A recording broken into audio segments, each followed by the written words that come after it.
take it from the top. The top of what? Name. My name? No, my name. I do not know your name. You play games with me, mister, and you're through. I am? May I go now? Even before the release of Star Trek III, Paramount gave Leonard Nimoy the green light for a sequel. They were so pleased with Search for Spock that they lifted all constraints they put on him during that film and let him do anything he wanted for the fourth film. They said, "Give us your vision of Star Trek." The first story concept Leonard Nimoy and Harve Bennett toyed with was titled Star Trek IV, The Trial of Kirk. This would be a continuation of Star Trek III, where the Klingons put Admiral Kirk on trial for the death of Kruge and his crew. While the whole concept was thrown away, we see small glimpses of it at the beginning of this film and in Star Trek VI. Nimoy and Bennett agreed to do a much lighter-toned film without a clear-cut villain, since the last two films were very villain-heavy. You guys like Italian? No. Yes. Yeah, No. no. Yes. No. Yes. I love Italian. And so do you. Yes. They also wanted to do a time travel story. Then William Shatner demanded too much money, and it looked like he might not be in the movie. Shatner had a very successful TV series called T.J. Hooker and had a little more leverage to negotiate. As a solution, Harve Bennett considered doing a prequel about the adventures of a young Kirk, Spock, and McCoy as cadets in Starfleet Academy and could use lesser-known actors. They would eventually do this for Star Trek 2009. Nimoy was not a fan of this idea of retiring the entire Star Trek cast for younger and cheaper actors, and this would cause tensions between Nimoy and Bennett. William Shatner and Paramount finally settled on a salary. Shatner and Nimoy were both offered $2.5 million to return. Shatner was also given a clause in his contract that would allow him to direct the next film, if he wanted to.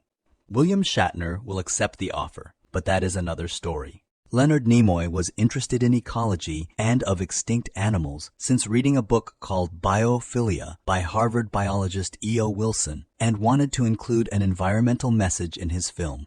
Nimoy and Bennett decided to do a time-traveling story that had a message about the ecology. It would be about something we take for granted today, but would be instrumental in saving the future. In the original treatment, a plague would be wiping out humanity, and it could only be cured by a small fish that existed in the rainforest of the past. In the future, the rainforest would have been completely destroyed. However, Nimoy and Bennett worried that the image of thousands of people dying by disease would be too depressing and would undermine the fun and humor of the movie. Leonard Nimoy worried that the Enterprise traveling all the way back in time in order to get a tiny fish might be a little underwhelming and anticlimactic for audiences.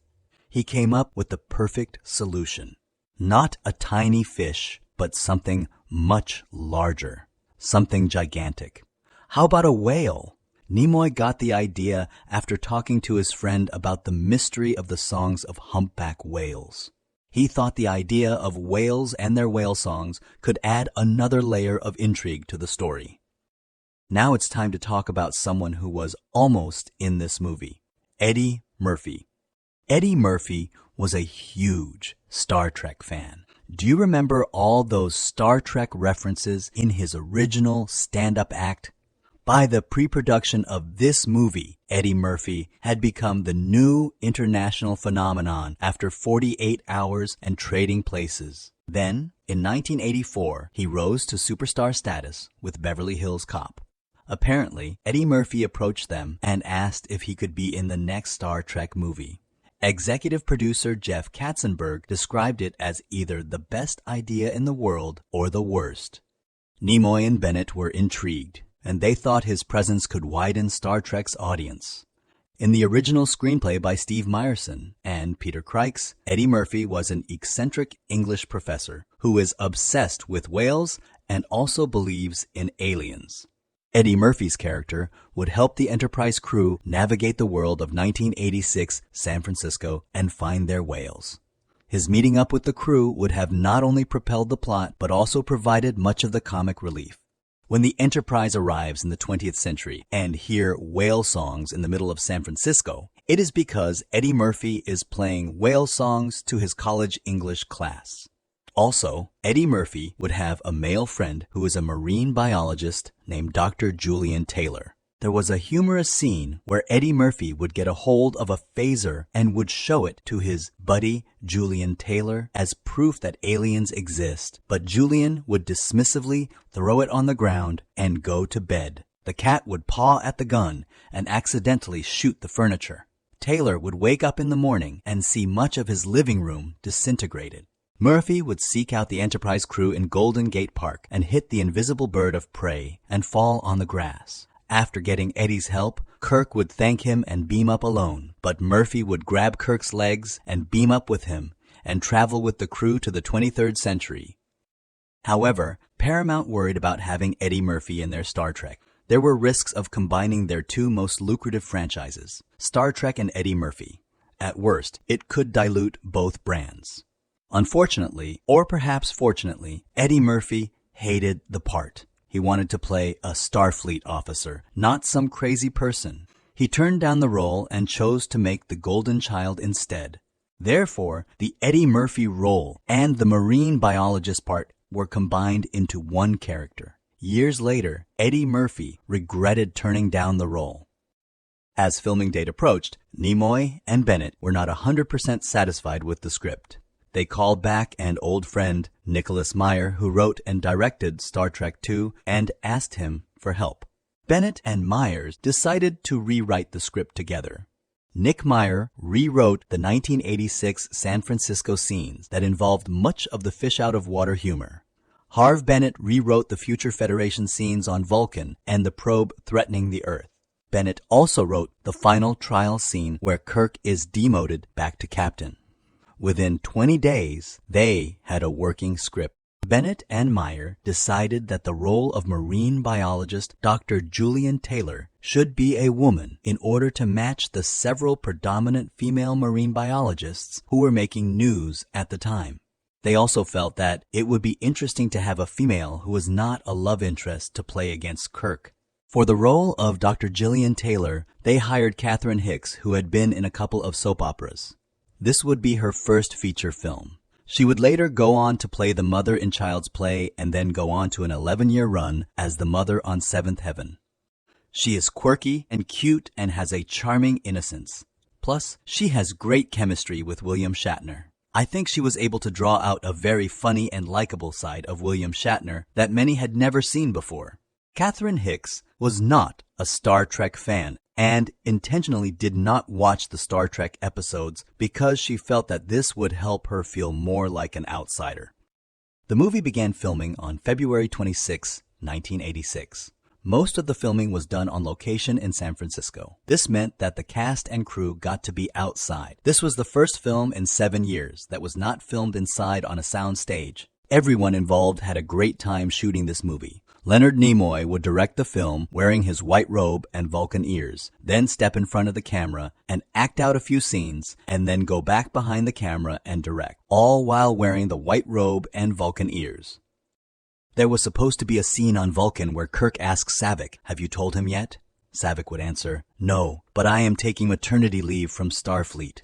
This was a reference to the fact that Saavik was pregnant with Spock's child after their Ponfar encounter on planet Genesis. This would explain why Saavik does not accompany the crew back to Earth, and this would also explain why Saavik stays with Spock's mother on Vulcan. A powerful probe from a faraway world comes to Earth looking for humpback whales. For the look of the probe, they envisioned a cross between a whale and the monolith from 2001, A Space Odyssey. For the sound of the whales, sound editor Mark Mangini asked Leonard Nimoy what he imagined the probe sounding like. Nimoy made a whup-whup-whup sound. Mark Mangini took Leonard Nimoy into a sound studio and recorded him making the whup-whup-whup sound. He then transformed it into the alien and foreign-sounding voice of the probe. For the music, Leonard Nimoy wanted James Horner, who had composed the music for Wrath of Khan and Search for Spock. However, Horner had other commitments and did not return. Nimoy went to his close friend, Leonard Rosenman, who had already earned 2 Academy Awards for Barry Lyndon and Bound for Glory. Rather than the epic music of Jerry Goldstein or the intensity of James Horner, Rosenman decided to match the light tone of Star Trek 4. His music had an element of fun and whimsy. He would be nominated for an Academy Award for the score to this movie. After screening the movie to the Paramount executives, Paramount sent Harve Bennett a suggestion to have on-screen subtitles translating what the probe was saying, and even recommended that the probe ask, "Where are you?" Leonard Nimoy and Nicholas Meyer were able to push back to the Paramount executives, insisting that including subtitles would ruin the sense of mystery. Eventually, the Paramount executives gave in. One of my favorite scenes in the film is where Spock Vulcan Nerve pinches an obnoxious punk rocker. This scene was inspired by a real-life incident. Leonard Nimoy was in New York and waiting at a bus stop when he encountered a young punk with a loud stereo who was blasting it so loud that he was annoying everyone on the street. Leonard vividly remembers thinking to himself, "If I were Spock, I'd just nerve pinch the hell out of that guy." And so Nimoy actually got to do it years later in this movie. Nimoy's assistant, Kirk Thatcher, played the part of the punk rocker and even shaved his own head and got a mohawk and bought his own punk clothes. He even came up with the idea to have his unconscious head turn the stereo off. Kirk Thatcher was so dedicated and worked so hard on this film that he was promoted to associate producer. To this day, he is still a working director in Hollywood. He wrote the screenplay for Muppets Treasure Island and directed 2 Muppet movies, The Muppets Wizard of Oz and The Muppets Christmas Special. He also produces and directs a TV show called Sid the Science Kid. In 2022, he played the monster hunter Jovan in the Marvel show Werewolf by Night. Another fan favorite scene is where Chekhov and Uhura are on a busy San Francisco street trying to find directions to the naval base in Alameda where they keep the nuclear vessels. Much of this scene was improvised with extras passing by and ignoring our crew. However, one of the bystanders actually answers, Ooh, I don't know if I know the answer to that. I think it's across the bay, in Alameda. And Chekhov says, in an exhausted and defeated tone, That's what I said, Alameda. I know that. But where is Alameda? was accidentally improvised when the extra, who was hired as a non-speaking part, accidentally answered Chekhov. Leonard Nimoy loved the spontaneity and kept the interaction in the final cut. Her story is actually hilarious. Her name is Layla Saracalo. She was not an actor, but a random pedestrian whose car was towed due to the city clearing cars for the movie. They offered her a non-speaking part, and she accepted so she could make money to pay for the towing ticket.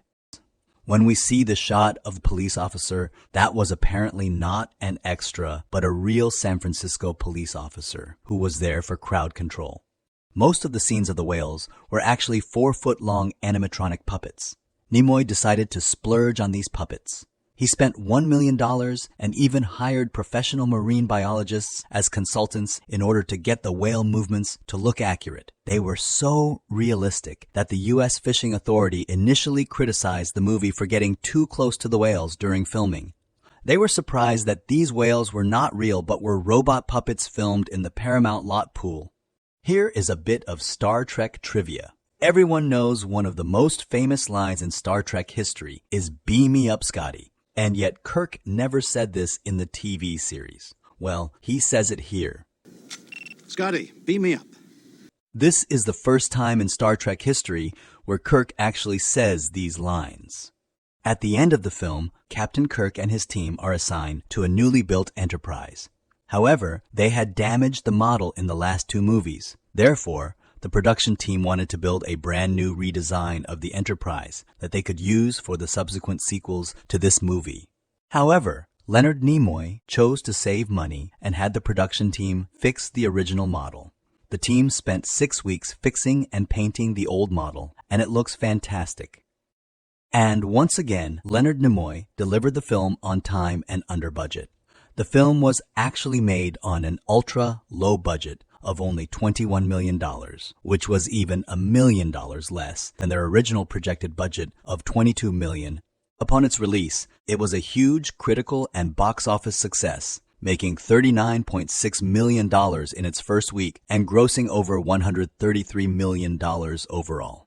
This film was also a huge critical success and received universal critical acclaim. Many people who were not Star Trek fans came out to watch this movie, and many of them were converted into Trekkies. 1 year later, the world saw the release of a new TV series called Star Trek The Next Generation, which was already being taped. Star Trek was hot. 1986 would mark the start of a second golden age of Star Trek. A massively successful film. 2 more movies to follow. The Next Generation followed by a second TV show, Deep Space Nine, and then a third show called Voyager. Furthermore, this film actually brought attention to the plight of whales, who were on the brink of extinction. We will talk about how Leonard Nimoy may have actually saved the whales, but that is another story. With the success of Star Trek IV, a sequel was immediately greenlit. Shatner and Nimoy had a favored nation's contract, and whatever one was offered, the other had to be given the same deal. Therefore, Paramount had to let William Shatner direct the next movie. We'll talk about that movie in our next episode.